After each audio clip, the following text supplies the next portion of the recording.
Здравейте! Захласнати сред високите планински върхове, потънали в тишина или опоени от чепота на морските вълни, метеорологичното време през седмицата ще бъде с вас топло и слънчево.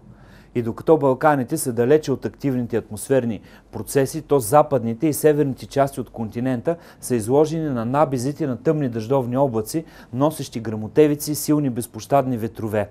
Те ще превръщат всяка по-несигурно закрепена постройка по последствие в къщичките на първото и второто прасенце от известната приказка за трите прасенца и вълка. Дъждовете по Атлантическото крайбрежие постепенно ще обхващат Германия и Швейцария, да ще превалява на Скандинавския полуостров и на места в европейска Русия. У нас сутринта над крайните североизточни райони ще има разкъсана облачност, но тя бързо ще намалее и на цялата страна денят ще бъде слънчев и топъл. Ще духа до умерен североизточен вятър със скорост от 4 до 7 метра в секунда.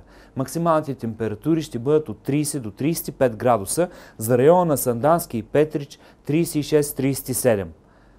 Днес Балканите ще бъдат едно от най-топлите кътчета в Европа, заедно с Пиринеите. В Южна и Източна Европа ще е слънчево с температури между 28 и 34 градуса. Хладно за лятото остава в Северна Европа, където температурите няма да превишават 18-22 градуса. Хладните вълни, преминаващи от запад на изток през следващите дни, ще се задържат на северните и централните части от континента. Така че у нас ни очакват много слънчеви часове и високи температури. В края на седмицата максималните ще достигат стойности 33-38 градуса. По Черноморското крайбрежие температурите няма да надвишават 30 градуса.